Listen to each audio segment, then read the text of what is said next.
Where I come from, Wabulawayo, our primary school teachers would say, settle down, ladies and gentlemen. All right. Hello, everyone, and welcome to the 15th edition of Cocktails and Conversations. And yes, you heard that right, the 15th edition. We'd like to thank our loyal members, the Republicans. So we are a cultured republic. So when you're a part of us, when you're one of us, we believe we grow each other, we believe we learn from each other, and we take each other to the next level. Tonight's edition is proudly sponsored by Premier Human Capital Corporation. Please help me put a hand together for them. I'm almost certain that hand clap will be louder when I tell you that they have gifts for everyone in this place. So you get a gift, everyone gets a gift, right? Thank you, Premium. And I just want to thank our team that puts things together, our team that responds to people's messages, that responds to RSVPs. We just want to say thank you for being here today. Before we continue, if you're meeting me for the first time, my name is Leanne Chimbira. By training, I'm a physiotherapist. By lifestyle, I'm a wellness expert. And as of 9 June, a lot can happen in a month, right? We last saw each other last month. As of 9 June, I am an appointed board member of the Manicaland State University.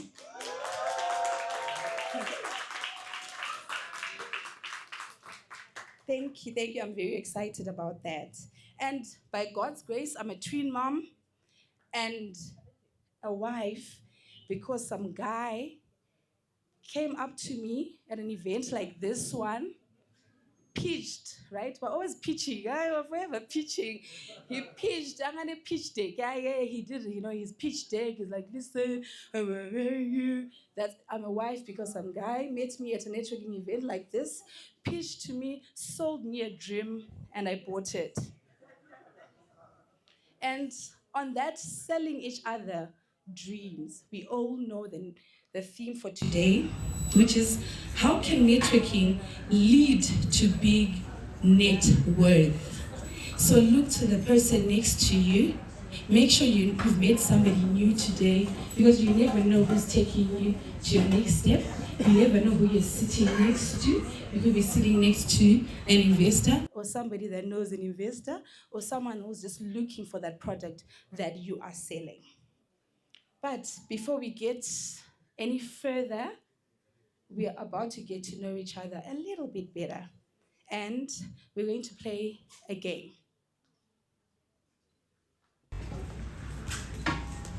So I'm going to ask you something. Raise your hand if you've ever received an opportunity because someone recommended you. If you've ever received an opportunity because someone recommended you. All right. Now, keep your hand up if that opportunity came from someone you didn't know 5 years ago. Yes? I see a lot of hands up. That's the power of networking, right? It's not always the people you met 20 years ago that can change your trajectory, change your life, change your vision, your planning. It's always people that you could be meeting for the first time today. All right. So we want to find our future connections tonight, here, right here. We're going to find our future connections. So what I want to ask you to do in the next 3 minutes, find somebody you haven't spoken to, someone you don't know in the room. You're allowed to walk around. If you see someone that looks interesting, or someone you've always wanted to meet and, oh, boom, there they are, please find someone you've never spoken to, ask for their name, what they do, and one thing they're passionate about. Also, one way you think you could support one another. So in 3 minutes, we're going to come back together and I'm going to ask a few of you to tell me about what you've learned about your new connection. All right, thank you.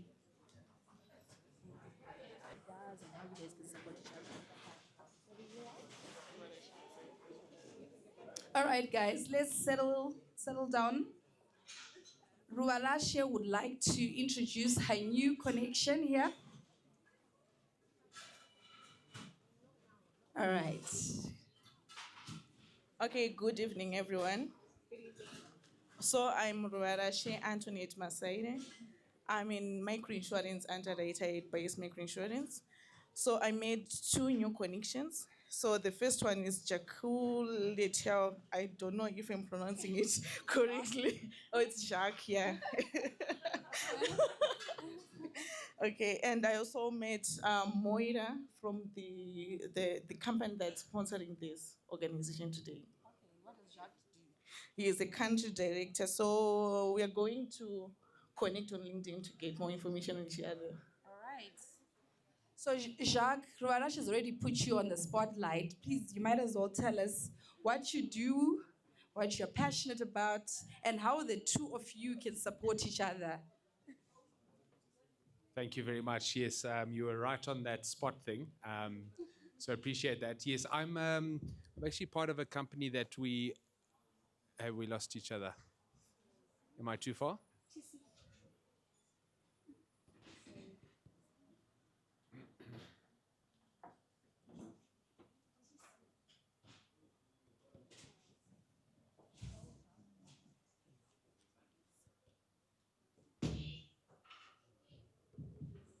Great. Thank you. I'm part of a company that is actually developing a lot of new technology in the real estate industry, where we are fractionalizing and tokenizing real world assets. So that's a very big buzzword at the moment, tokenization of real world assets. And we are happy to be doing that here in Zim, and our resort is in Zanzibar. I think because River's in the insurance industry, I'm sure I'll have to go and see her about insuring my life policies. I'm not sure if you guys do that, but there's something that we can do. You can invest in Zanzibar, and I can insure with you. Thank you, Jacques. I was just thinking about investing in Zanzibar, you know? You want to say something? Oh yeah, I wanted to introduce my person. Okay. Hello, my name is Teresa, and the person I was talking to, her name is Mufaro. She works in recruitment at Premier. I also spoke with Nyasha. She's an occupational therapist. Oh, and I work in sustainability and ESG. Okay. So, how are you guys going to support each other? We don't. What do we think, ladies? We're in very different fields, but I'm sure we can come up with a way. All right. Yeah. So let me tell you, you know, most people need occupational therapists in their workspaces and at home. You know, nowadays we're in a tech world, right? We are using laptops. Back then we'd use desktop computers, but now we use laptops. We're on our phones, so we're forever in our gadgets. And we are developing that round posture, neck problems, shoulder problems. I'm sounding like a physio, aren't I? So an occupational therapist can support you with that. Anyone else that would like to? Yes, Gamu.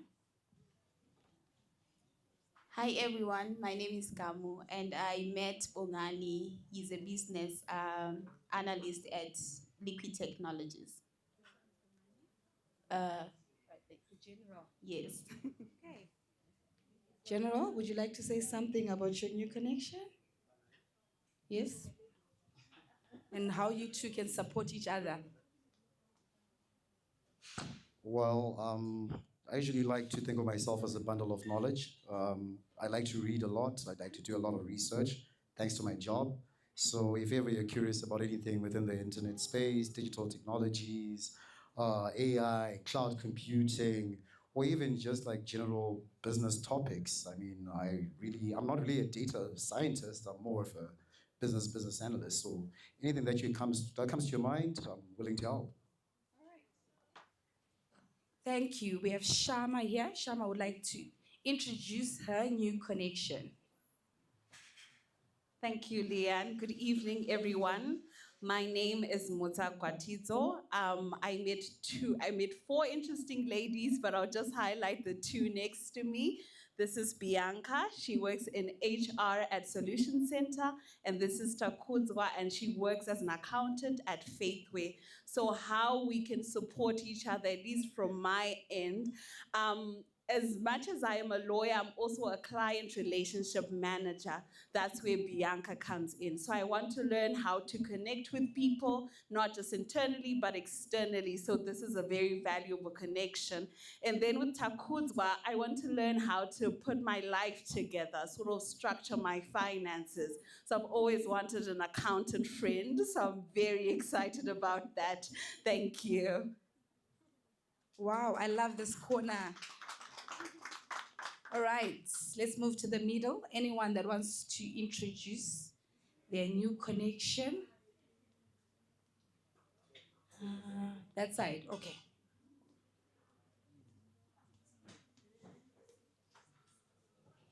Hi, everyone.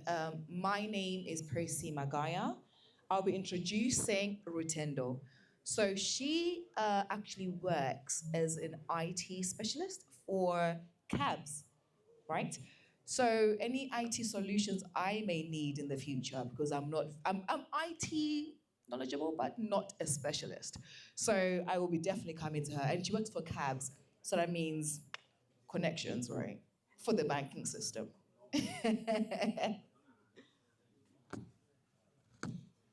Good evening.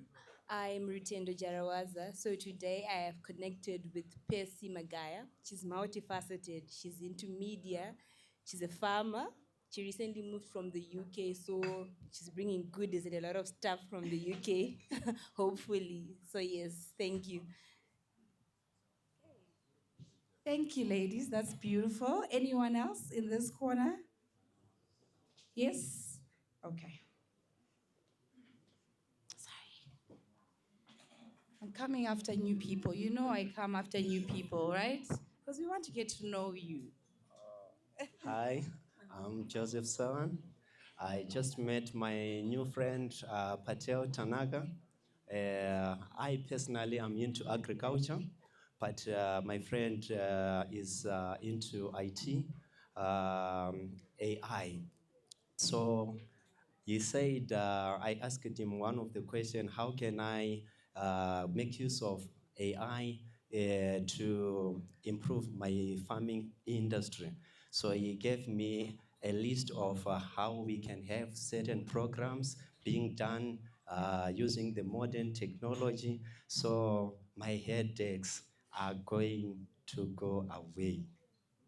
Wow. Do we still need the speakers, or we've managed to get around what networking is all about? Thank you so much for participating in our networking game. Anyone else in the middle? Yeah, I saw you guys, you sat down, you didn't move around. Huh? Anyone else that wants to introduce their connection? No one, all right. So I'll go right straight into the next segment of our program, which is to introduce our first conversation leader. Okay. Michel, in front of me, is a certified talent practitioner and chartered organizational practitioner with global experience. Michel is the immediate past chairperson of the IPMZ Women in HR Network, where she championed women's advancement into leadership positions and board roles. Currently serving as a country HR business partner and board member, Michel understands what it takes to lead and thrive at the top. She will be sharing strategies needed to unlock mentorship and sponsorship opportunities to spur career growth, dominate corporate spaces, and position oneself for board roles. Please, ladies and gentlemen, help me welcome Michel. Thank you, Leanne, for that wonderful introduction. Good evening, everyone. How are we today? I'm not convinced. How are we today? Much better. I feed off your energy, guys. All right. So, like Leanne said, I'm Michel Mzondo. I am the country head of HR for Puma Energy Zimbabwe, wholly owned by Trafigura, present in 34 countries globally and 13 in Africa. And we are energizing communities. So some of you might have seen Puma Priest adverts on social media. Some of you might have heard about it on radio. No, we are not rebranding. That is our customer rewards loyalty program, a first of its kind in Africa. So if you haven't downloaded the app, I want to encourage you to do so right now. Go on your Google Play Store or iStore and download the app. It's spelled PRIS. It's a green app. So as much as I'm the head of HR, I'm also the ambassador for Puma Energy. All right, now that's out of the way, I just want to say, to be honest, I'm truly honored to be a conversation leader today. When Ruyumbo called me a week ago, I was literally screaming in the office from excitement because I've been a loyal participant for the last couple of months. However, the anxiety kicked in when I realized that I have to speak in front of everyone today. But I will do my best. I want to give a shout out to my friends that are here. Hi, friends. Thank you for the support. All right, so we're all gathered here today to learn more about how to strategically increase our net worth through networking. I believe that's why we're all here today, right? There is no doubt that networking is one of the most powerful tools for professional growth. And if done right, can open doors that you never imagined. I promise you. I'll be sharing practical experiences from an HR perspective on how to leverage networking for professional growth, how to climb the career ladder, and possibly land board roles. So as the immediate past chairperson of IPMZ Women in HR Network, I suppose I'm qualified to speak on that. I will also share my personal experiences of how being a member of that network increased my net worth. And I'm going to be speaking on what I like to call the 7 principles of effective networking, and I'll expand on them as we go along. So I'll start by clearing what networking is not. It's definitely not about collecting business cards. How many of us are guilty of that? Month after month, we come here, we collect business cards, we have drinks, we go home, and it ends there. Don't be shy, lift your hands. How many of us are guilty of that? So that is not networking. Networking is about building genuine, mutually beneficial relationships that create opportunities over time. For those of us in business, we do business with people that we trust, right? And how is trust built? Over time and through intentional relationship building. All right, so now getting into the 7 principles that I mentioned. Firstly, for you to network effectively, you need to shift your mindset from taking to giving.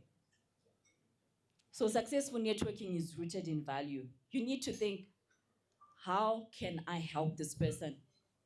When you're approaching someone, you need to already know how you're going to add value to that person. Okay, so be known as someone who adds value, not just asks for favors. Be useful. So when we came in here, I was chatting to a lady who was telling me about she hasn't been so successful in networking because it seems so fake. Yes, we're here, we all want business. I want business from you, right? That's why I'm here. But then how do you get the conversation started? Because I want something from you before I even open my mouth, right? And I was just telling her that it takes time because I'm not going to do business with someone that I don't trust. So you have to be intentional about building that relationship and building trust over time. So that leads us to the second point, which is building authentic relationships. Don't just be a transactional person. Also listen more than you speak. There are other people who can talk for days. They don't even give the other person a chance to speak. Think long term. Strong networks are built over time, not overnight. This is a long game. Third, be strategic about where you network. There are many platforms like this one, industry events, conferences, seminars, professional associations, golf, etc. So you need to choose spaces where your target audience is found. So I'm going to share my personal experiences of how networking has helped me to increase my net worth. Like I mentioned, I'm the immediate past chairperson of IPMZ Women in HR Network. I was nominated by a friend to run for the elections in 2024. And honestly, I wasn't interested because at the time, I didn't feel like I was ready.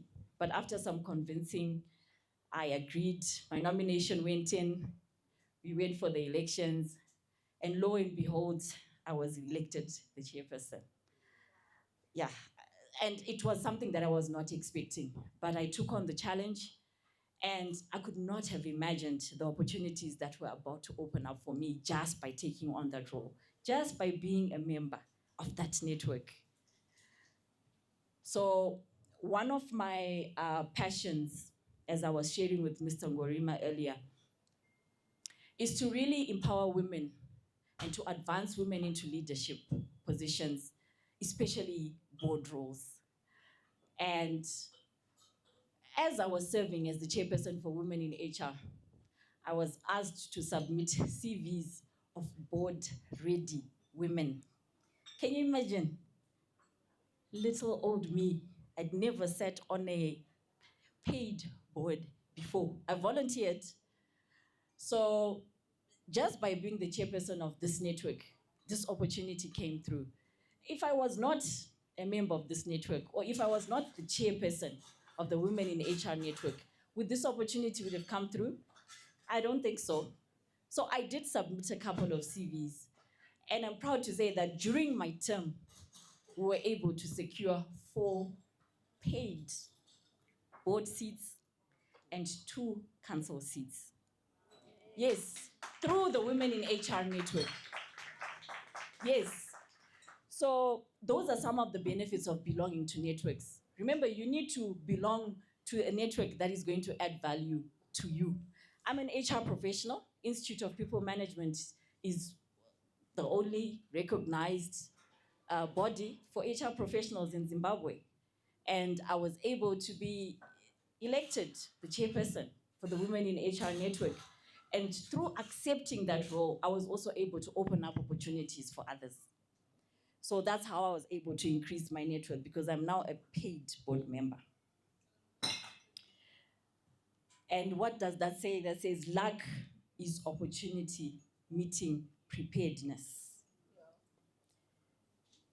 All right? Yeah, we always wonder how some of these board positions are never advertised. Leanne just announced that she was appointed to a board. Did anyone see the advert? I don't see the advert. Where was it advertised? Because I would have surely applied. So as HR professionals, I mean, my learned colleagues that are here today, they can attest to the fact that not all positions are advertised, especially board positions. You have to get recommended by someone through your network to get that board position. So you need to self-introspect and really ask yourself, do I have the right networks to get me where I want to be? Do we have the right networks? Are we in the right places? Are we going to increase our net worth with the people that we have in our network? Look at the people in your circle. Are you really going to increase your net worth with those people? Ask yourself.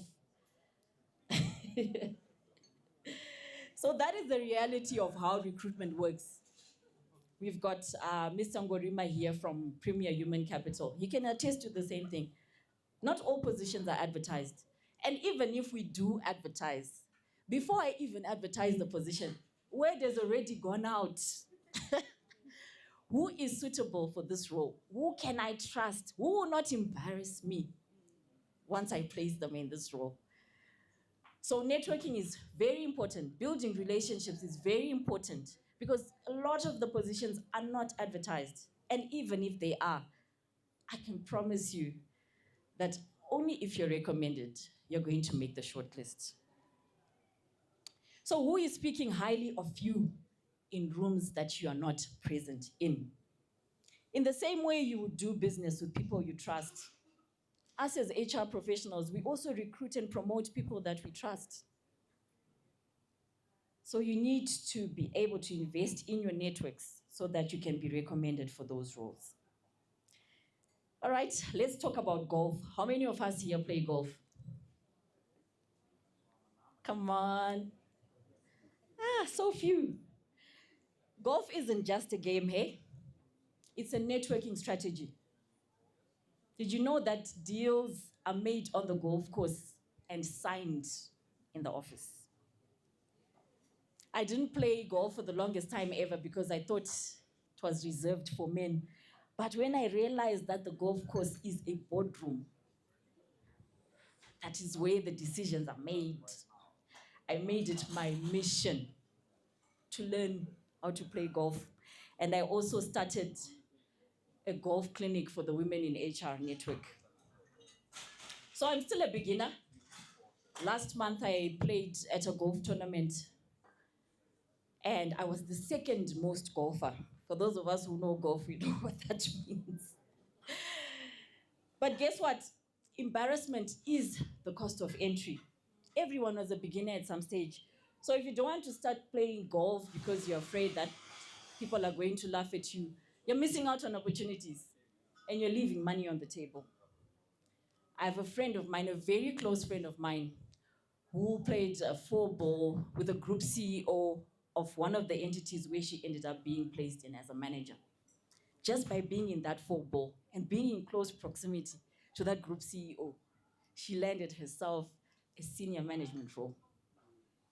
So those are some of the opportunities that we are missing out on by not being in the right networks. You might say golf is expensive. I consider it an investment. So you need to invest in yourself. Okay, 4, master your elevator pitch. Leanne was talking about how her husband pitched to her and she ended up with twins. What is your elevator pitch? When you come here and you're introducing yourself, what are you saying about yourself? So you need to have a confident way of introducing yourself. Talk about who you are, what you do, and the value you bring. Okay? Keep it short and impactful. Number 5, build a personal brand. Your online presence matters. Okay? You need to optimize your LinkedIn profile. Can someone please search for me on LinkedIn and please follow me so I can increase my following? I have a LinkedIn banner on my LinkedIn page which has my beautiful face and my email as well. I've optimized my LinkedIn profile. You can also ask ChatGPT how to optimize your LinkedIn profile for visibility. Okay, you need to share your insights, you need to write articles, not just your achievements. We are tired, LinkedIn people, of hearing, I'm humbled too. I'm humbled too. Every day I'm humbled. No, come on. You need to be a thought leader.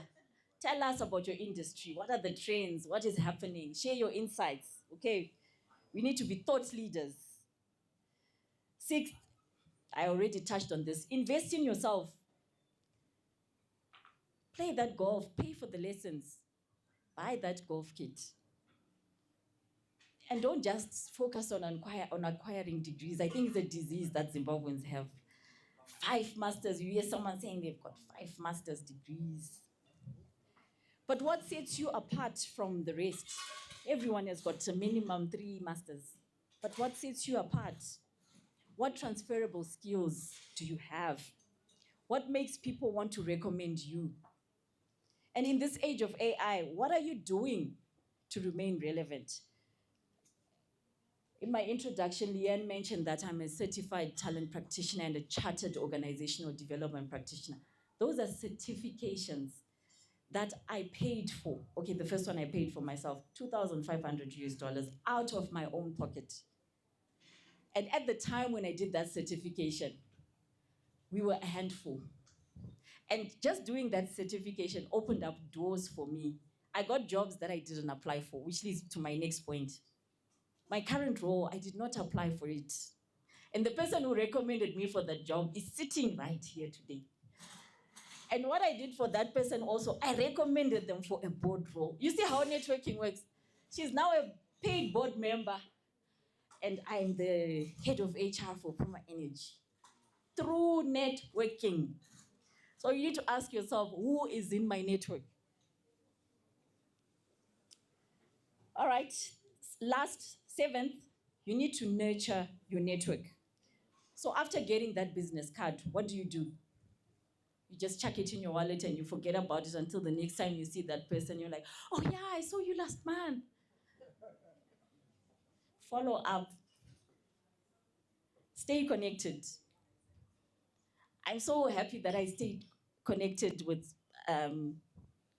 my friend that I met some years ago who ended up recommending me for this position, and I ended up recommending her for a board role. This is where opportunities are won, and this is where most people fail. Send a follow-up message. I didn't know her, but we kept on chatting until that opportunity came about, and I was top of mind. When the opportunity came up, I was top of mind. So she recommended me. And when the opportunity for the board roles came up, she was also top of mind because we stayed connected. So send a follow-up message within 24 to 48 hours. We met at Cultured Republic. This is what I do. I'd love to have a lunch meeting with you so we can discuss further. You send a message from time to time. How are you checking up? How can I assist? Or what opportunities are out there? You need to invest in the relationship because you can't draw from where you haven't invested. You can't call in a favor from where you haven't invested. So offer support, be useful. Then lastly, I'm just going to touch on the common mistakes that we need to avoid. Only reaching out when you need something. When you need something, that's when you remember me. I will leave you on red. I will ghost you.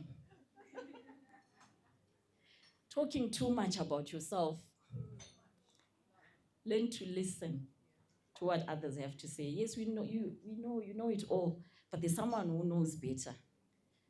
So give others a chance to speak about themselves and not following up. Collecting business cards, we need to stop doing that. After you collect the business card today, send a message. There are people in here that have given my business cards and I see them every month and they've never hit me up. Why did you take my business card? I can see you. And my last thought for today, your network is your net worth, but only if it's built on trust, consistency, and value through investing in yourself. Thank you.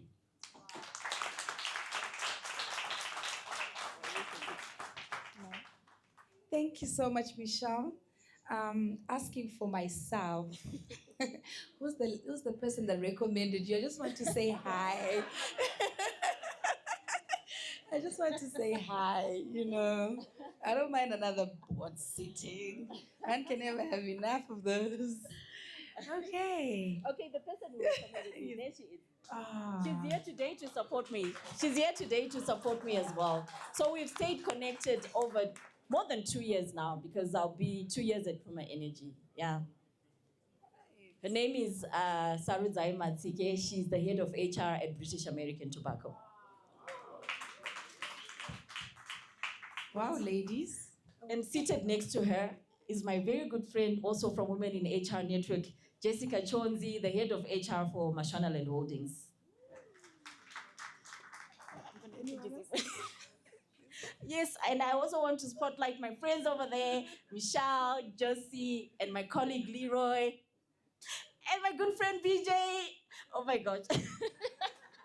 Shout out, shout out, shout out. Okay. Right. Any questions for Michel? Or would you like to, add on to the conversation, share an opinion? All right, Nicole, take us away. Hello, everyone. My name is Nicole. I'm a broadcaster and communicator by profession. Mine is not a question, but an addition to the presentation. There's nothing that annoys me as someone that comes on my WhatsApp and says hi and ends there. Am I the one that's supposed to ask who you are and why you're texting me? Why are you assuming that I know who you are? So my contribution as a communicator is, like she said, learn the pitch, and I think the same applies when you're reaching out an email on WhatsApp. The same way that you introduce yourself to someone in person, that's the same way that I expect you to reach out to me when you come on my WhatsApp. If you say hi, I'm blue ticking you, and you're not getting out of the blue zone. All right. So how do we help these highs? For me, it was CVs that I just sent into my email, and there's no good day. I'm applying for this position. This CVs, Leanne figured out that I'm a physiotherapist and I need a job. How do we help them? Because it's one thing to just blue tick them. I think they can be helped. Yeah, so I have a lot of mentees that I mentor, and I always tell them that you need to have that elevator pitch in an email, in a message. Hi, I'm so and so. I'm an HR graduate and I'm looking for opportunities within the HR space. Are you able to assist me? Please find attached my CV. Simple. At this level, I don't expect a high, even though some of us still do it, hey? Just get on with it. Say what you want. Hi, my name is Michel. I'm an HR specialist. I'm looking for opportunities within the HR space. Can you assist me? Or can we collaborate? Can we meet for lunch sometime? Can we discuss? And then the conversation starts. No highs, not at this level. I expect that from university students, no, high school students. All right. Any other question? Yes. Your friends are questioning you now.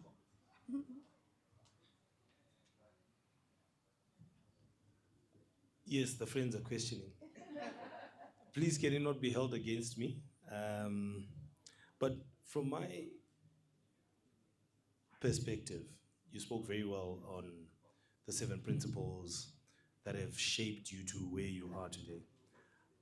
My question then is, was there a specific mentor that played a role in shaping you to become what you are? Because as much as you have mentees today, I think a lot of us always wonder the origin story as to what started shaping that thought process.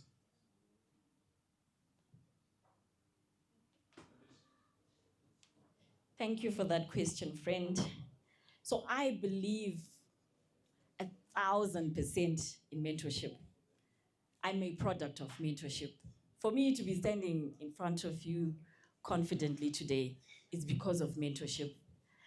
And the mentor also needs a mentor, right? I was fortunate enough to be part of Gloria Jaravanu's mentorship group, which we call GZ Mentorship.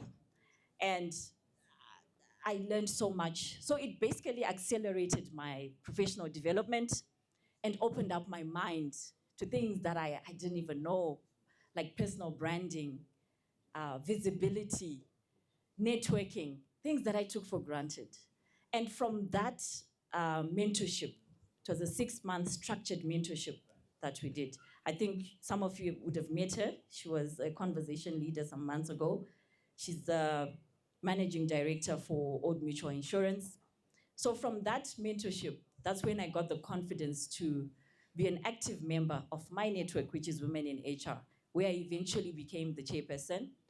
And whilst I was the chairperson during our term, I replicated that model where we also implemented a group mentorship, which has helped build confidence in women, accelerated their development, and opened up opportunities, like I mentioned, board roles and the like. So I 1000% believe in mentorship. We don't know it all. You need someone who has walked the path, who's made the mistakes so that you don't have to.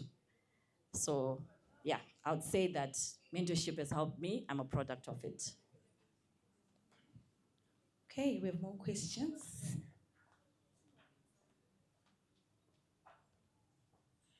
Hi, my name is Sheba. I just wanted to ask, like, how did you play office politics in order to get to the top and those high positions? I know there's a way you play office politics. How did you do it, especially as a woman?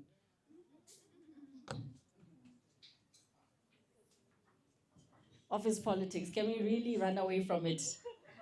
I am still playing that game. Just yesterday, I was crying about something similar to that. Okay, so for me, what has helped me is to keep my head down and do the job. That's the only way to navigate politics. People will try to downplay you. People will try to speak ill of you. People will try to say negative things about you. As she's incompetent.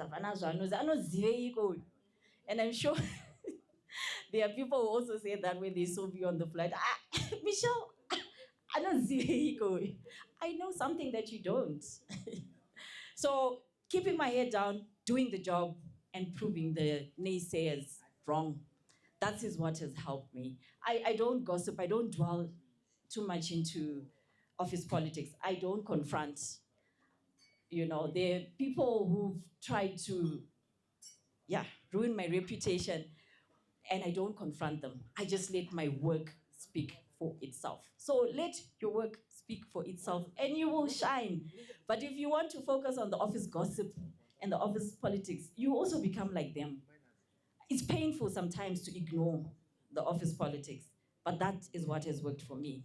Keeping my head down, doing the job, and I keep shining. Thank you. There was another hand. I think I'll be taking the last question. Hi, my name is Natalie Mapota. So you made a point, you said embarrassment is the cost of entry, right? So what recommendations would you have for someone who maybe is a bit afraid to put themselves out there and like talk to new people, and also dealing with imposter syndrome? Because like networking is putting yourself out there, like I can do this. And sometimes you might feel like, okay, what if I tell this person I can do this, and then you go and you don't do it as well? So yeah, how do you deal with that? That's a very brilliant question, especially for the women present here today. Imposter syndrome is real, and I think it affects 1 in 2 women. Yes. So how do I deal with imposter syndrome? I feel it. I only give it 60 seconds, 1 minute. So I allow it. And then after that 1 minute, it's done. I do the job. So it's feeling the fear, but doing it anyway. I don't know if that makes sense. I've done skydiving, to conquer my fears. So I sit in the fear, but I give it a time frame. And then after that 1 minute, I go for it. Trust me, I never always used to be like this. I used to be in a shell. I used to doubt myself. I used to believe that I don't have anything to offer the world. But the moment I started putting myself out there, I gave the example of golf. I don't mind being the most golfer. At least people will remember me. They will remember that pretty lady who was the most golfer at the last tournament. I put myself out there every time. Even today, I was so anxious. But the more I keep putting myself out there, the better it gets. So I think the solution is to just do it. Just do it.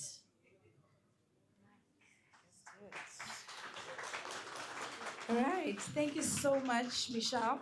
If any of you still have questions, she is with us and she's ready to give away her business card as long as you don't type hi. All right, everyone, so it's time to take a quick break to top up our drinks. Those of you that want to order some food, there's some ladies here that are moving around. Please do ask for the menus. It is a 5-minute break. Please bear with me when it's time. Please just take our seats, settle down, and let's show him the respect. Thank you. All right. So Mr. or Honorable Chamu Chiwanza is a Zimbabwean entrepreneur who rose from humble beginnings in Harare's townships to build a diverse business empire spanning microfinance, property development, and various financial ventures. He earned a Bachelor of Science in Business Leadership from Qatar and holds qualifications as a Class 1 aircraft engineer and Fellow of the Professional Managers Institute, UK, Southern Africa. He is doing his final year of Bachelor of Substantive Laws at the University of Zimbabwe. His entrepreneurial journey began unexpectedly when he overheard a conversation about corporate car sales at a bank, leading to the founding of Prime Time Motors, a venture he later sold at significant profit, marking his transition into larger scale business operations. Today, he runs Cernic Holdings, a company with interests in hotel business, construction, concrete making, and finance. He is currently the MP for Mondoro Mubaira. Beyond business, Chiwanza serves as president of the Affirmative Action Group, the oldest and most influential empowerment organization in Zimbabwe. He also founded The Shift, an apolitical platform for young entrepreneurs to discuss business opportunities and challenge mental barriers to economic success. Currently, he serves as a chairman of the Parliamentarian Sports Club, known for his commitment to merging leaders. Chiwanza actively sponsors development initiatives and mentors the next generation of Zimbabwean entrepreneurs. Please, ladies and gentlemen, let's give Honorable Chiwanza a warm welcome.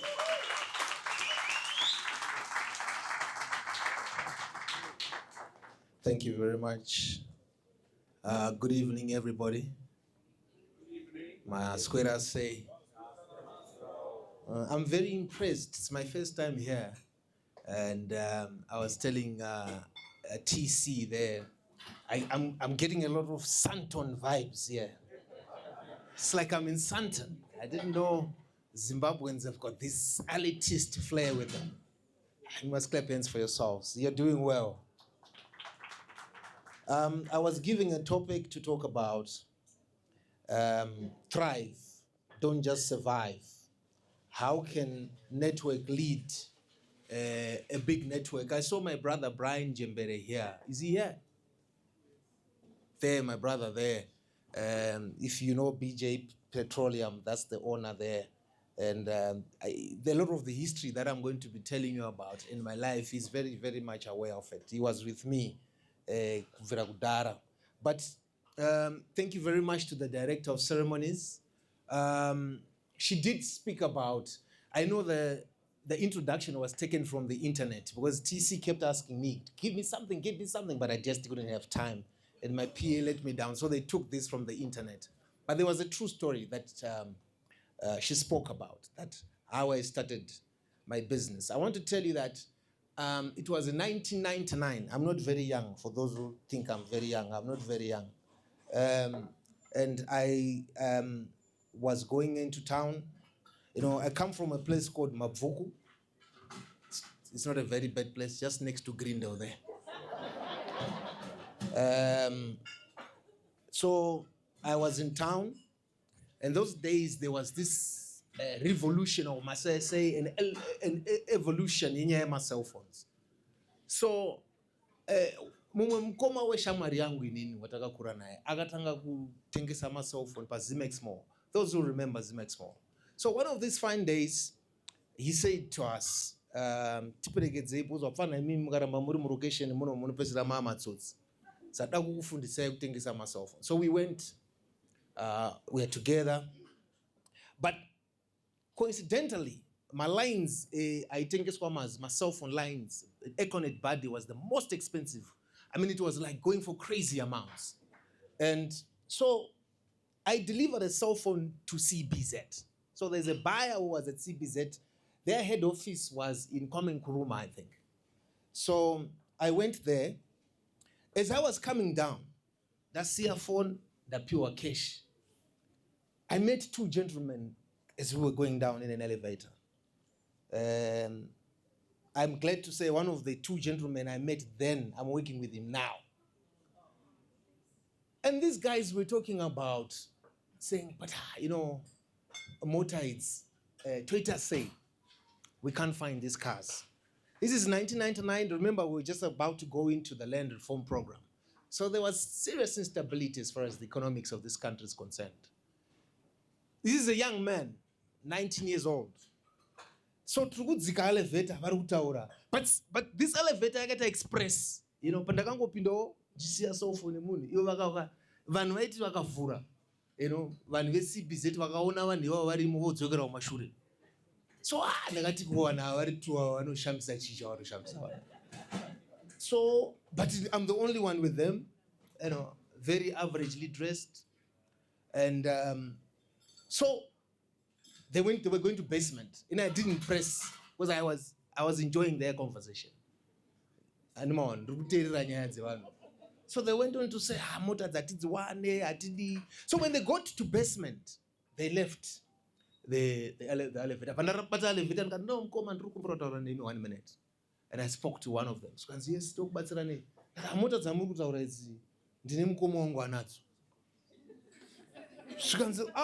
are you serious? So he gave me his card. Serious, we need cars. We need 15 of them. I had no idea of cars. It was all a lie. It's a facade. And this just happened spontaneously. It's not like I planned it. So when I left and I looked at the card was written in Nyasha Makuvise, Managing Director, CBZ. So the guard then, who was at the front, the vantage comfort, I went to basement in my boss. So I asked, my boss, Dananiwa. She goes, no, one more Pakada, and do MD bank.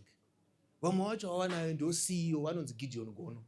But wow, okay, that's okay. And I don't know this card is in order. So I went into town, ye phone ya wawe nayo ndikati no ndikuda kuspina mari iyoyo mirai muone zvanda kuita mandakwira taxi nemari iyayo. I went to corner Enterprise Road and Nelson Mandela. I don't remember the name of Mdarangari Papo, but I forever cherish that old man. Angane Mazda B1800 Manyoan. Do I do Papa? And they had about 2 or 3 of them, and they had 15. So I got to him. So I told her price. I got to that 10, to that 15. I got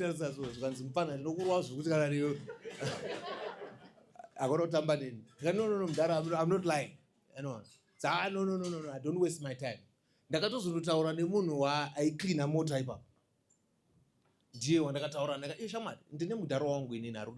It's not me who wants the cars. but the cars are needed and I'm serious. So that guy who was cleaning those cars is the guy who went to speak to the owner. I don't remember Mdara's name, but those who are my age will remember that guy. So he said, no, Mdara can already see the store on a 7 motor car. Then he gave me a number. Wheel of Motor Industries. I assemble Wheel of Motor Industries to phone someone to see if we can get those cars. We couldn't get 15 cars, but in a matter of 24 hours, the next day, I got 10 of them, of those cars. So, and then everybody's saying we don't release our cars until you pay. But the bank is saying, no, Mfana, bring the cars. We don't want time wasters. So I'm faced with another hurdle. I spoke to the owners of the cars. I says, no. My heart is saying, don't reveal who the buyer is, because they'll go straight to the buyer, you know. So I can't tell you who the buyer is, but you have to follow me. No. Does that even make sense? No. If you think. Then the will of a guy says, this is not madness. Okay, let's get 10 drivers. Iye ngapinde kumberi sana ndakagara kumberi madriver angu 10 nemota 10 zichita mahazards. Zvikuitwa zvezvo mazuva ano paunoona pa go and see Victor zvezvo. Akazvitowo kudhara zvezvo. Only that it wasn't my money. So tiri kuenda ndobva tanopaka zvikanzi no ndafona makuvise says to me, now where kuna Samora Machel. Ndokwatiri kwatine CBZ also had offices in Samora Machel, just opposite Reserve Bank. So we parked 10 cars there. Ndasvika paya. Second, Madzika Vashefu, I remember it was some few guys, including Gideon Gono himself, came down to see they were shocked. In Fana, we are impressed there. They haven't got to waste their time. We need to pay you now. Tipe account is CBZ. In an account.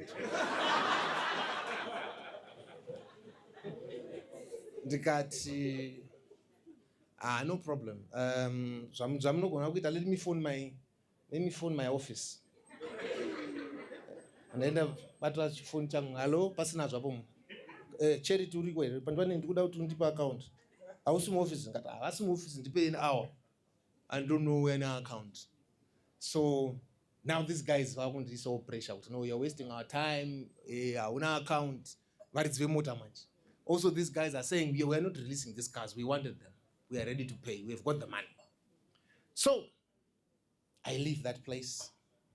Motikari dzakamira madriver hanzi mimi kana motikari dzina kubhadharwa dzoka ine mota dzedu nevaridzi vemota. I left that place. What do I do? And ndine mukwasha wangu aisenza kuAgribank. So I went to Agribank. This is the only banker that came into my mind. I don't need a problem, no problem andinayo. But ndina CBZ account. Ndoita sei. Zvanzi no, tine shamwari yangu ari panapa uyo watoshanda naye ane CBZ account. The guy who utaumana ndikaisa account mari memomo yevaridzi kwakatiza ino kana uchibva kulocation unongofunga kuti munhu wese mbavha unongofunga kuti handoda kuvharwa pana, but this can be real, you know. Then he convinced me beyond any reasonable doubt. So I remember it was transferred. It was about 143,000 Zim dollars then transferred to his account. Disaster number 2. I sold this car and I didn't know that I'm supposed to put my mark up. So ndakasvika ndikangovhunza motokari wani kuita mari ndobva ndaudzwa price. Ndo ndakaenda nayo. Mari yapinda zveshuwa ndapiwa maaccount evanhu vaya varidzi vemotokari. Vanhu vatanga kutora mari dzavo dzese. Ndobvunza wekati saka yangu imari ichwanzi utovhunza varidzi vemota. So I went to them. So I said, watakupa price, you're supposed to put your markup. That's how business is done. You know, I said, you can't do that to me. Mudhara uya wepakona pana enterprise nandikanzi hamfana ndakuona kuti I will not waste that time. He gave me something like 4,000 or something thereabout. Yanga yakawanda mazuva iwayo. Dzakabuda imomo ndichibhamba. Chirowa state. And I remember very well, kune mwe musikana wanda industry kumabvuku anga akandiramba. So I was looking for her, ndiri taxi that day. You know, and unfortunately I didn't see her. So I just wanted to tell you this story. That story I told you because of one thing.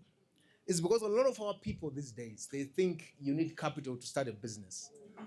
You do not need capital to start a business. In fact, John D. Rockefeller said, it's a mistake for any entrepreneur to start a business with a debt. So don't borrow to start a business. Never ever. Money and business is a state of mind. All the people that have made money, people are jealous of all the modern day business people, especially here in Zimbabwe. They are posted everywhere. Vamwarutenga majet, And unoona munhu achikomenda ipapa akagara kumba kwake muGarden Park kuti ambavha iyo. Hakuna mari inouya kune munhu asina kufunga, never. It's how you think, how you position your mind. I always say to people, it's like a tap of water, man. You must just plug. So that part of it comes your way. So building networks it's very important. I want to tell you that from that day henceforth, CBZ CEO, then the managing director, they won't speak there for me. They would call me to say, I remember they then came to me with an order to get them tires. They says, we need tires for the cars. Ema boss, can you get them? Serious? Are you asking me seriously? And that's how I started my own business. And I realized that this is how somebody can become an entrepreneur. So the journeys are different. I'm a man here standing in front of you here. I slept on the floor for 11 years of my life. I tell my children, they think it's a facade, but it's reality. So that is the moral of the story, is where you're coming from does not determine where you're going. And you must never look at yourself from where you're coming from. Always think ahead. Even this boots that this can't be the world. These are my cousins. They'll tell you our lives. I used to say, no. Mabvuku can't be the end. There's no way. There's no way I'm going to live and die in a three-roomed house. So I always say to the young guys I try to speak to, I said, you look for the wrong things in life. You're running after women. You're running after, taking pictures on social media. You don't have to run after that. Run after money. Women will look after you. They will look for you. Run after money. People will come and start taking pictures of you. Post usina kana Facebook page. Ndina kana Facebook and Instagram page. But and some people have never met me, but they know there's Chamu Chiwanza there. So do something different, and what you're looking for will follow you. Don't invite it to yourself. What's about we invite? Is inviting controversy, negativity, bad people in your life. But when you attract like a bee on honey, you attract the right things. So I just want to say I'm very happy to see all of you here. I'm not going to talk, I promised TC that I'm not going to talk about my political journey.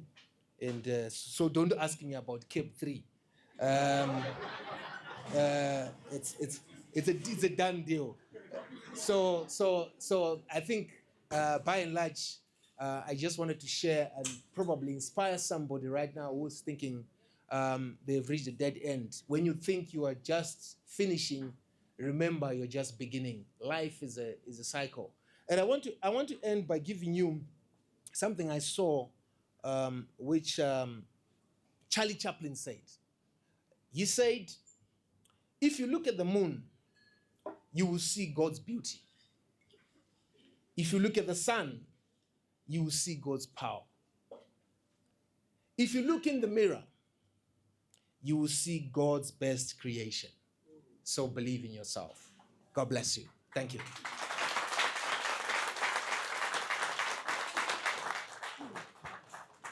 Thank you, Honorable. I thoroughly enjoyed the storytelling. If you ever try to retire into another career, you can look into storytelling. Yes. All right, ladies and gentlemen, any questions, contributions, opinions would like to share?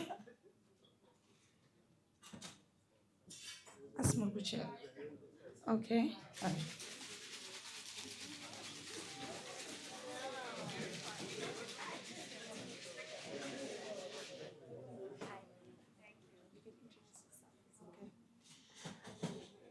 Hello, good evening.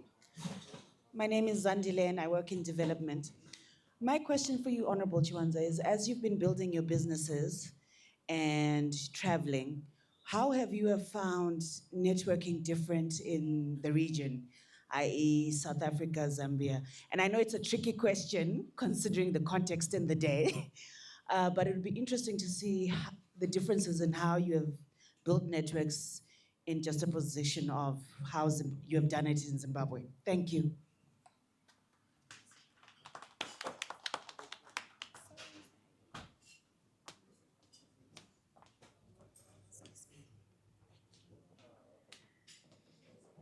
Thank you, Zandile. I think there's a common statement that says your network determines your net worth.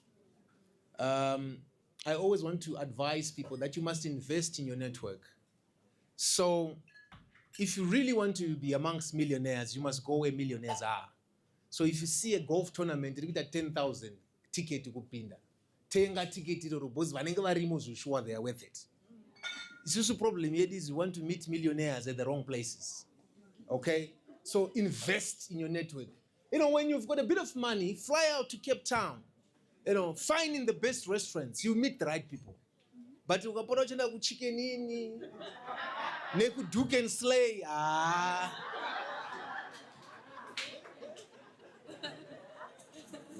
Thank you. Invest in your network. All right, anyone else? Anyone else? There we go.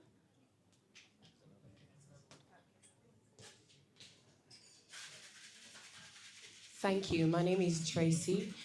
I wanted to find out when you were started, I know you mentioned that you told yourself this wasn't the end, but how did you keep yourself motivated? If we look at the current environment that we are in currently in Zimbabwe, everyone is trying to be an entrepreneur. Everyone is trying to get the next dollar in their pocket. But how did you keep yourself motivated, and what advice would you give to us as young SMEs who are trying to build our business to stay motivated? Thank you, Tracy. Thank you, Tracy. It's a good question. And I mean, listen, if the circumstances that you are in right now are not motivating you enough, then you are unemari. Nzara inokutuma. And I also want to say this point. I hear a lot of people say, I can't do this business because rakawandirwa. I mean, have you ever heard that statement?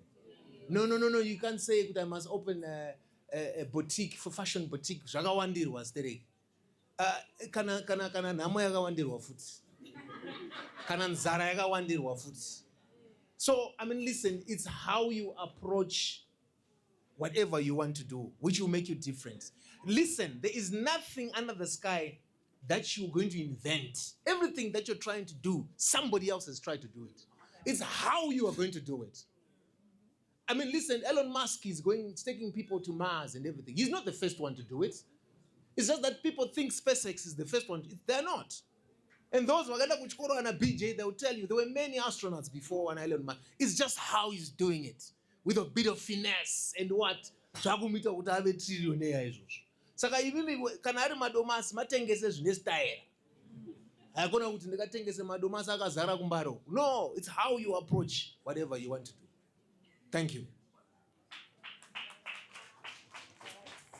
There's a question in this corner.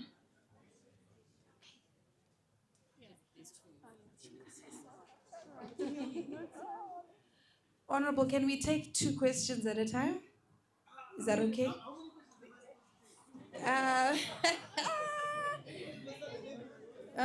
Talk about Saipado. Thank you very much. Thank you so much, Honorable Chamu. I have a question. From a man's perspective, we women, for example, give an example of myself. I have a business that I've been trying to penetrate with in the market. And most of the times when you approach businesses, they want to know who you are connected to, 1. 2, you get a lot of denies. The 3rd one, most men, they want something from you before they give you something. What kind of advice can you give us women Okay, let's take the second. Let's just do two questions. You want to answer first? Tinashe. I didn't get your name. Sharon. Okay, that's the last part. Let me say this. This is just my opinion and nothing that I'm saying loud. A lot of people say it's a men's world. I really don't think it is. You know, if you really look at how the world evolves and what happens in the world, you actually find out it's actually not a men's world. Mukataura vakadzi mimi kuti mabviswa pano pasi nhasi atidrive motikari dzakanaka idzi kunyepa. Why would I want to spend $200,000 on a car? You know, we did a case study. There's a study which is called the gene coefficiency. I want you to go and look it up. It's the study of happiness amongst a certain environment. Do you realize that across the globe, almost 8 billion people inhabiting this world, the richest or the second or the third richest woman in the world did not get any money from working? It was a divorce settlement. Do you know that 67% of the houses owned here in Zimbabwe by women, they didn't buy them? I'm challenging you to do an analysis of this. Divorce settlement.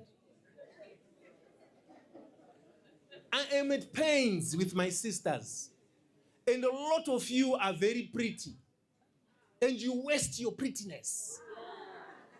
She's saying to me, I'm starting a business, but men always want something before they give me the business. Tell that man that gives the business and I'll give you later what you want. And when you make money, you say, I'm not giving you anything. It's not a man's world. Women just don't know how to use their power. You like Gucci bags and Hermes bags and everything. But if you convert that equity into something much more reasonable, like a business. No, don't invest in bags. I don't like trips to Dubai. Invest in my business. If you really like me, put money in my business. You'll be millionaires. So I don't believe women are second-class citizens in this country. I don't believe that. I just believe that women are doing it the wrong way. They're giving away what they're not supposed to give away.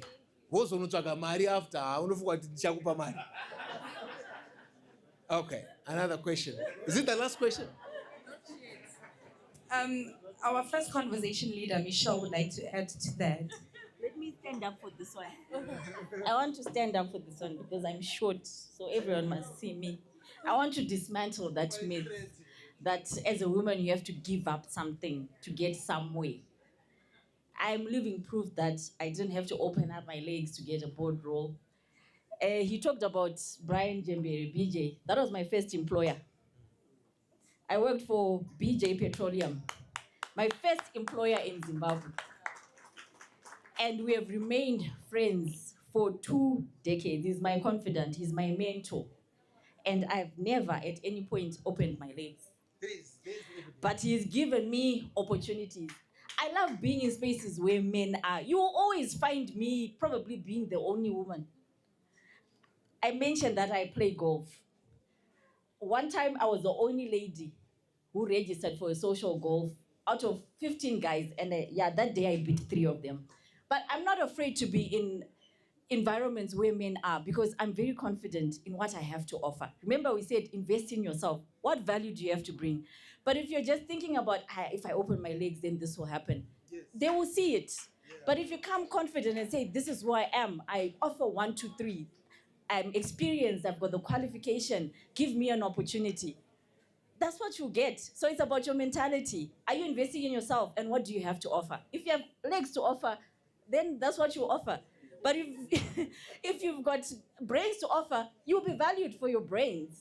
So we need to change this mentality, ladies. I don't subscribe to that, honestly. Thank you. Just a few more questions. All right.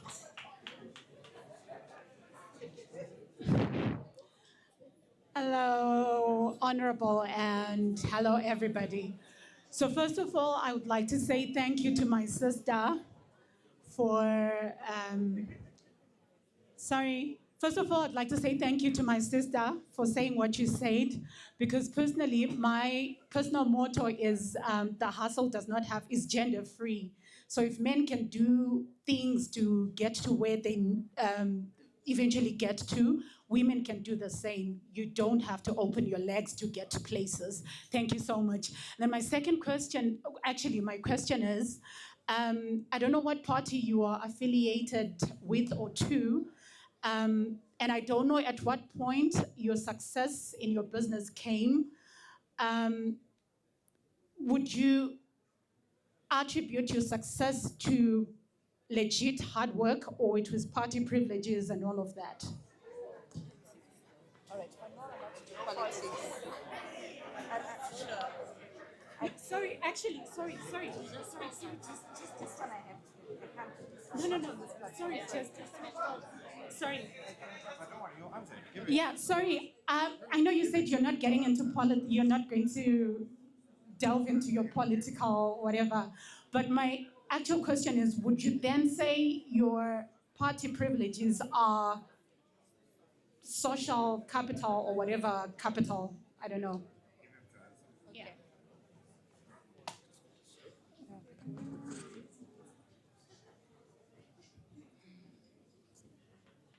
I didn't get your name.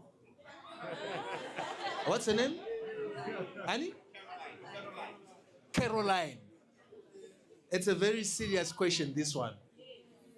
Does my involvement in politics, first of all, you asked a couple of questions. You say, which party am I involved in? And I think there's no brainer. There's only one party standing in this country. And you know which one it is. The party with a lot of money. Number two, I started business when I was 19. I was not in politics then.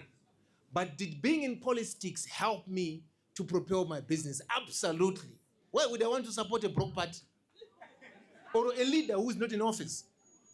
Listen, take this to the bank. The biggest employer in this country is the government.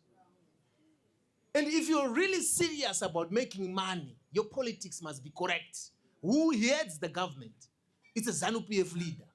So I'm giving you a tip. If you want to make money, join ZANU-PF. Today. General? Just have a question. All right. Settle down, settle down. Hi, good evening. I'm fortunate enough, Mr. Chiwanza, to have known you when I was younger through networking.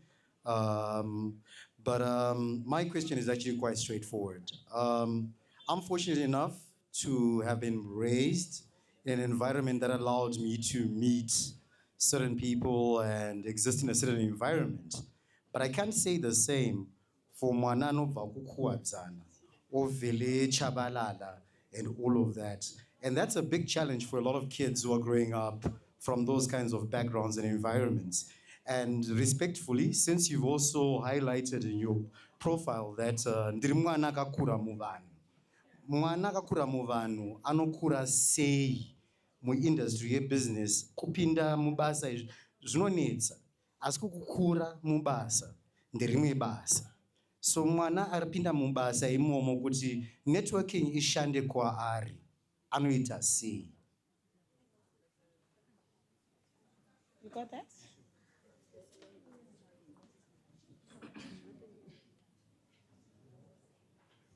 I think I said this in my speech. Where you're coming from doesn't determine where you're going. And you must never ever look at down upon yourself because you're Chamu Chiwanza from Mabvuku. The people who are not Tonga say at the moment, I'm not president, I'm not chi, boots. I really don't think it's got anything to do with where you're coming from. I honestly don't think so. I mean, if you have a sharp state of mind and you are motivated and know exactly what you want to do, the cream will always rise to the top. Nothing will stop that. So I don't want I don't want us to have this belief or this mythology that kwandino bva ndisangane ne no, no, no, no, no, no. In fact, if you're coming from the backwards, it must be a bigger motivation for you to go to the top. You must change. There's a statement there, if a poor family, if you're coming from a poor family, a rich family must come out of you. So that's the way it is. Look at yourself, and I'm coming from a poor family, but a rich family must come out of me. There's no limits. Listen, I've never been to a boardroom where you are asked, did you go to Peter House? I've never been to that boardroom. You know? Hey, of course, you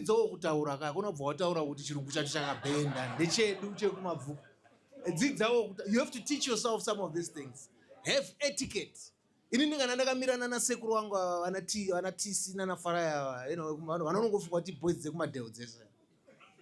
remember, it is a joke, but it's true. I remember a girl that I met some years back at Eastgate. And because I was so nicely dressed, she asked me, where do I know you from? I said, what do you mean? Falcon? I said,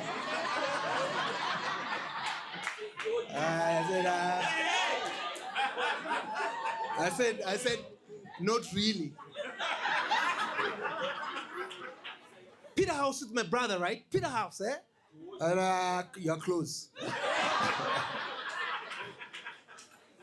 So which school did you go to? I'm like, why don't we go for coffee and we'll talk about this? No, but I don't want a date. Name knows. So where you're coming from doesn't matter. Wow. This has been very fun. And we have so many other people that have questions, but then we have to move on with our program. I'm sorry, please do not kill the messenger. All right, please help me thank Honorable Chiwanza for joining us today. And I also know any minute now he may need to sneak out for his next engagements. So is Ruvimbo ready to give him his token of appreciation? Maybe while she prepares, we can prepare to introduce our sponsor for this evening, the company that made all this possible. Right, I'm handing over to my co-host today, Tinashe. Yes, I've got a co-host today. His name is Tinashe. All right, thank you, Tinashe. All right, thank you so much.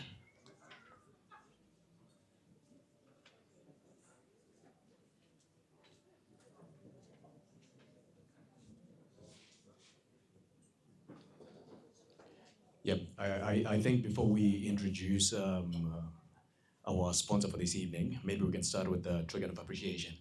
Is that okay? All right, that's fine. Honorable Chamu, please come. Thank you.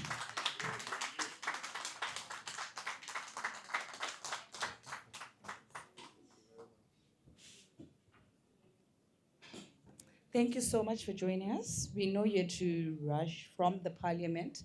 We do not take this lightly. I know you have to rush off soon. So we'd like to say thank you on behalf of Cultured Republic, which is everyone in this room. I'd like to say thank you. Thank you very much. All right, and hope to see you soon.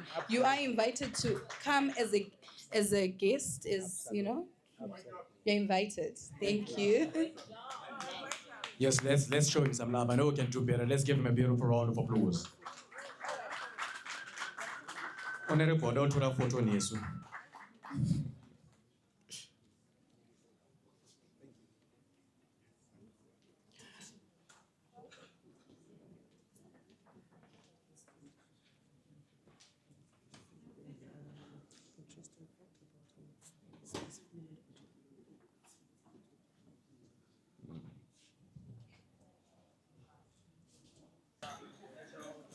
Thank you so much. I think for the first two conversation leaders that were leading the conversations for this particular evening, we heard so much about the importance of networking. We had speakers that were talking about how it is important for you to build a personal brand. We also had another individual who was also talking about the importance of investing in yourself. Now, amongst the two speakers that spoke, if there is one thing that was really instrumental that stood out for me personally, was the importance of value addition, adding value. Now, in this particular segment, we also have an individual, rather an organization, that is also adding value to this particular conversations that we have. Please allow me to welcome the gentleman from Premier Human Capital Corporation, which is our main sponsor for this particular evening. Now, our sponsor for this particular evening is Mr. Fungisai Ngorima, who is a serial entrepreneur and visionary leader with nearly 3 decades of experience in human capital management, financial consulting, and business development across the African continent. He is the founder and chief executive officer of Premier Human Capital Corporation Limited, which he established in 1997. Under his leadership, the company has grown into a Pan-African force with a presence in 9 African countries, delivering world-class human capital solutions across the region. He is also the founder and director of Enga Private Capital and Enga Mercantile Limited, both headquartered in South Africa, and Mitra Energy, Zimbabwe. A firm believer in Jesus Christ, Mr. Ngorima attributes the foundation of his success to his faith, which continues to guide his leadership, his values, and his relationship in business and beyond. Outside of the boardroom, Mr. Ngorima enjoys playing squash, walking, and watching soccer, a man who understands that balance and discipline of the field are just as important as strategy on it. Mr. Ngorima's entrepreneurial journey is living proof that the right networks built with purpose and integrity have the power to transform connections into empires and a strong network into an even stronger net worth. And one fun fact about Mr. Ngorima, so I heard that he speaks fluent Portuguese. Which team are you supporting at the World Cup?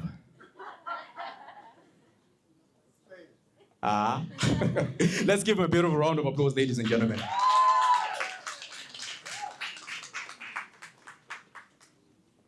Thank you very much for having me tonight.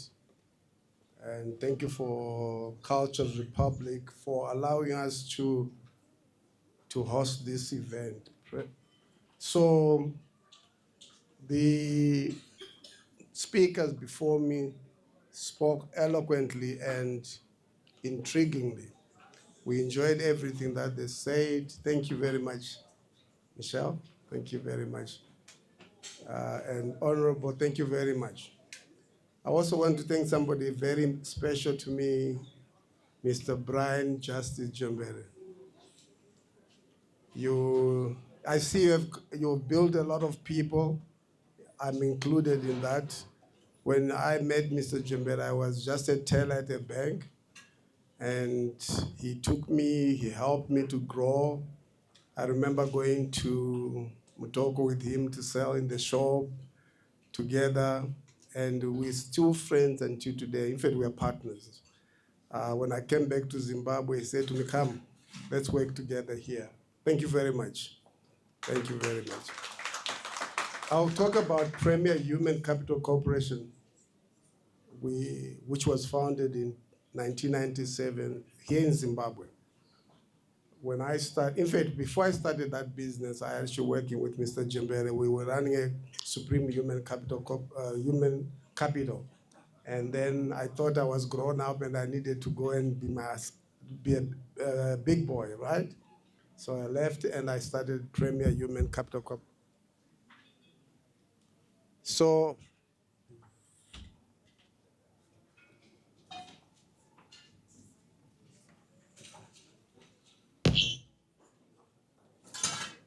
it's a sure sign that I shouldn't speak. So we started Premier Human Capital Corporation in 1997 in Zimbabwe, like I was saying. And our focus and ethos, we believe in empowering people. We believe in people. In fact, I have several conversations with business leaders who say, we invest a lot in gadgets, in cars, in buildings, more than we invest in people. I believe that if we invest more in people, we become better businesses. The only differentiator in any business is people. If your people do not perform, you can have the best machines, you still not succeed. So we believe in people, and we call the right people, because we connect the right people to the right opportunities. We work with corporates as well as we work with entrepreneurs, small-scale enterprise. We support growth. We invest in ensuring that you can progress. Our aim is to impact lives. We impact lives. I always tell my team that we're not here to make money. We're here to impact lives, change lives every step of the way. Our business is grown from Zimbabwe. We're currently in 10 countries. So like the Honorable was saying, it does not matter where you come from. It doesn't matter. What do you believe in? Do you believe in yourself? You can become the next millionaire. You can become the next trillionaire. So invest in yourself, build yourself. Now, as a business, we are able to support you from starting. I know that many people, when they build business plans, the last thing they think about is people, right? The people plan is never the most important part. Is where do I find money? Honorable said, you don't need to have money to start a business. In fact, if you ask for money to start a business, you have already failed. So if you have the right idea, who is going to work with you? Who is your team? Because those can either build you or destroy you. So we always say to our clients, can we start with the people plan? Yes, you will want to go there. Who is going to be part of you? Who is going to drive this business? And we support you from start. We help you develop your people. We help you manage your people so that the same people tomorrow are better and your business also grows. For just in case you decide I want to right size, we can also help you outplace, help your people instead of just going to the streets, no job. We can help you to make them placeable elsewhere or to start another business. So our business is, we give a full 9 yards of human capital solutions from start to end. And we want to invite you, whether you're an entrepreneur, maybe you have 2 people, or you're a big corporate, you have 1,000 people. We are the right people. We can support you through your journey. We're about to introduce a product for the SME, because I was talking to a lady just now, she was talking to me and asking me whether we support the entrepreneurs. SMEs, yes, we can support you. What we can do is to work with you, give you an extended HR solution from our office. So you may have 2 people. We can help you with your payroll. We can help you with industrial relations issues. We can help you with training your team. So we can help any one of you. We never despise our clients. We respect all our clients, whether you're a candidate who come to us or you're a business who come to us. We work with you and we make you successful. Thank you for the opportunity to talk to you. All right, thank you so much. Let's give him another beautiful round of applause. Yes, I'm pretty sure we've all heard about what the organization and what it does. And I'm also assertive that we also have individuals that are in the audience that would also want to have, that have questions rather, that they would need him to address. So if we can have any questions, I'm taking questions right now. Going once. Questions, going once. Yes, thank you, sir.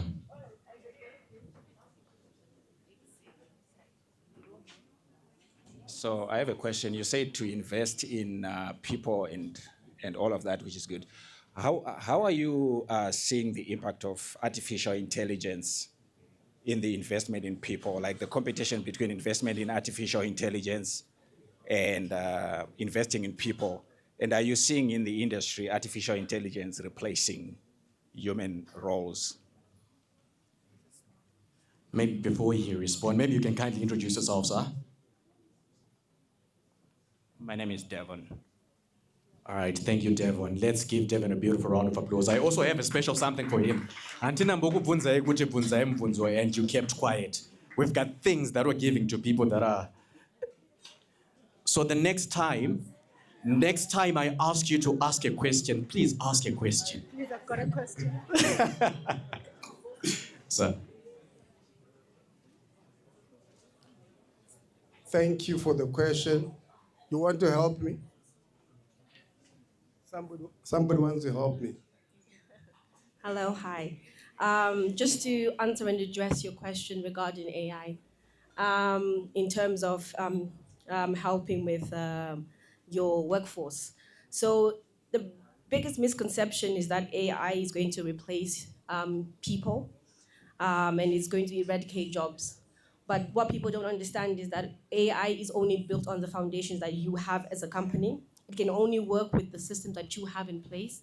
So even if you were to put AI, for instance, and you did not have the basic capacity of workforce in your company, once you implement AI in that, AI can only produce fruit from what you have already placed. So if your workforce did not have the support, if your workforce was not rigid enough, AI will only produce what you have put into it. So for instance, say you wanted AI to help you plan your schedules, and you did not have proper scheduling, or someone who was doing your HR was not scheduling properly. You implement HR to come and do your scheduling. AI will only work with the mess you have. But if you had a proper scheduler, someone who knew how to do their job, who had the proper basis in place, once you implement AI, AI can then thrive on the basis that you already have. So that's what Premier does. It helps to train people to become competent workers, that even if you then implement AI onto that, you can then thrive. But you can't put AI onto something that does not have basis or foundation. Would like to add to that? All right, thank you so much. Now you're quick to raise your hands. I hope I'll get a goodie bag after asking. Okay, my question is more or less the question that I asked the Honorable. In the reading of your profile, it was, thank you. In the reading of your profile, it was said that you are a firm believer in Christ. So my question is, what part and to what extent has religion played in the success of your business? How do you balance the principles of Christianity versus, dynamics that make worldly people prosper, like corruption and all of that?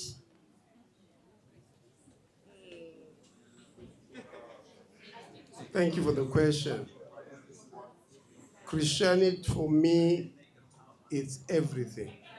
So I'm not a Christian at church and not a Christian at work. I'm a Christian throughout. So I believe that my integrity is derived from my belief in Christ. Do I believe in bribes? No. Because bribe corrupts your judgment. You will not make correct judgment because somebody has given you a bribe. I encourage hard work, honesty, and when you work hard, you definitely reap the rewards. So, which part do I believe in? You said, am I in a party?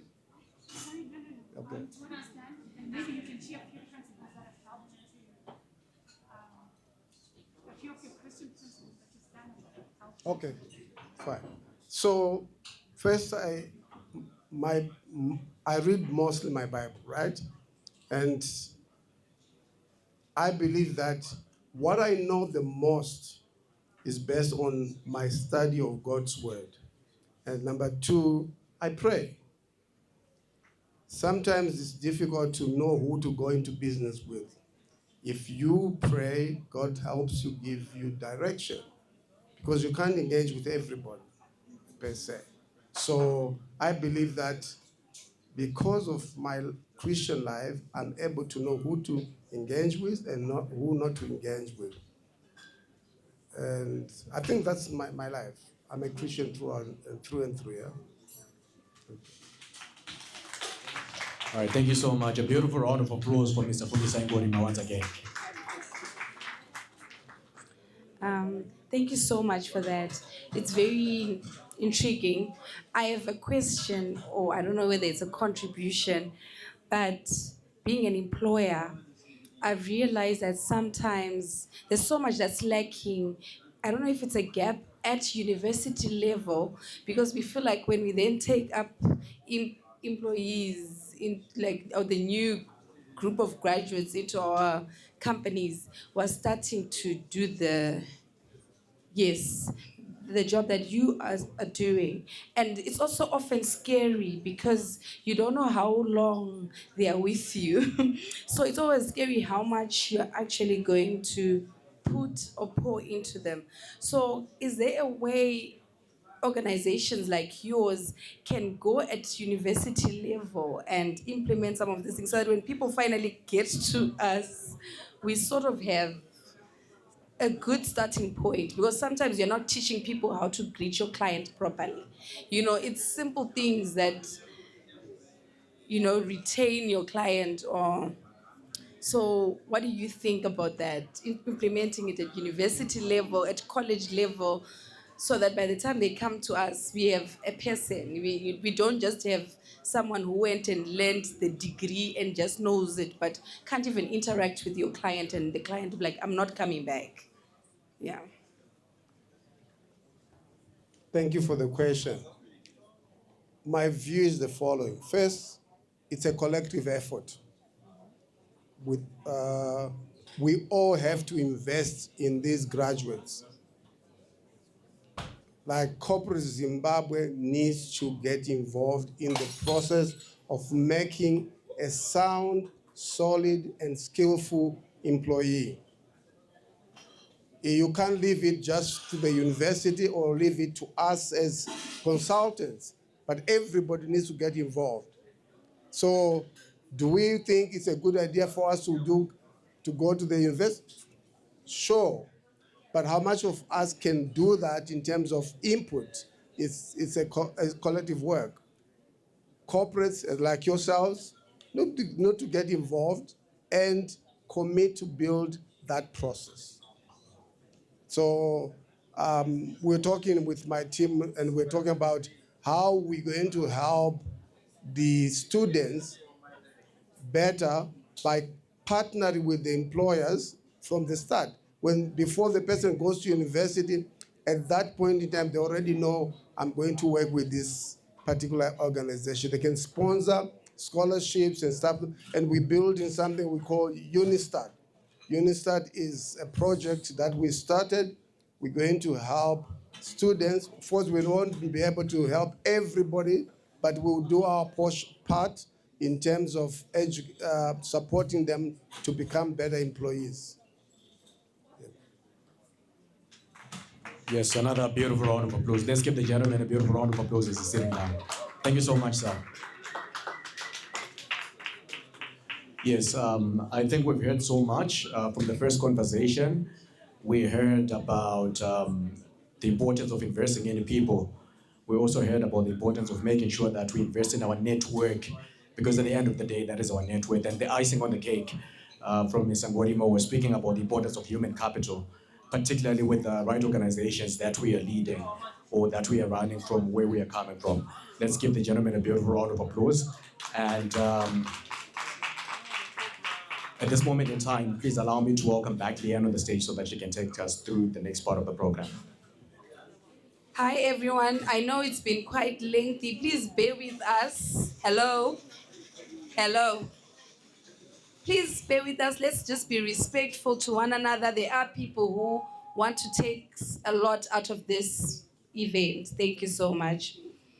We're now rounding up. Thank you for bearing us. We know we had 3 speakers. Usually we have 2. and it was a bit lengthy today, but thank you for bearing with us. So we have about 45 gift bags left, 40 gift bags left, and it'll take a lot for us to dish them out to different people, right? If you asked a question today, please kindly get a gift bag on your way out. I know you all. So if you asked a question, thank you for interacting with us today. Please get a gift bag on your way out. If you dropped your business card when you got here, remember we always ask you to bring your business cards. If you dropped your business cards, we have them, so we will check against your business card. Please get a gift bag on your way out. Thank you so much for always supporting us. You guys are always amazing guests. Thank you to our conversation leaders. Let us not forget that these events happen the last Tuesday of every month.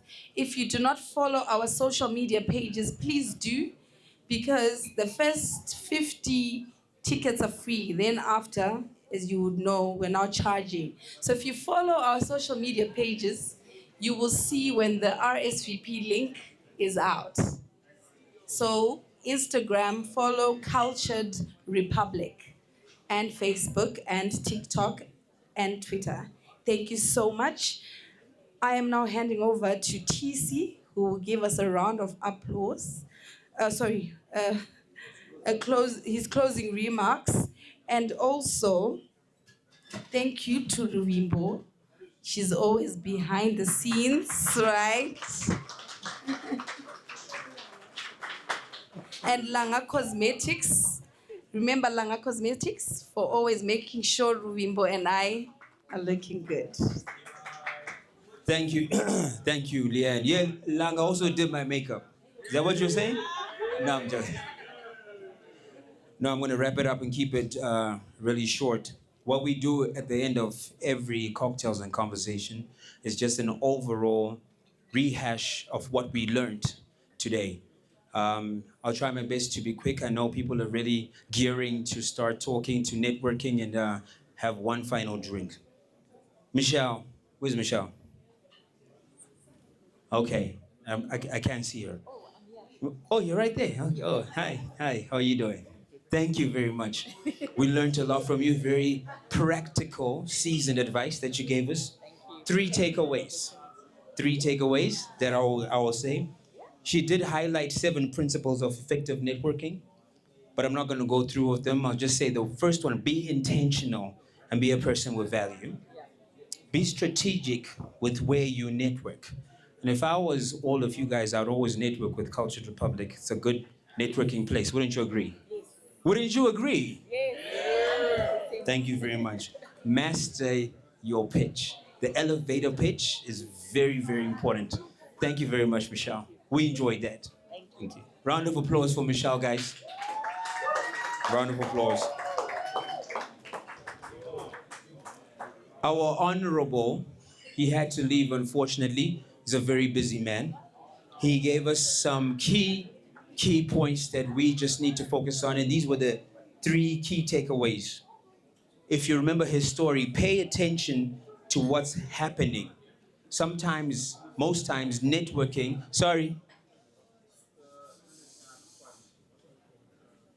Thank you. We're almost done.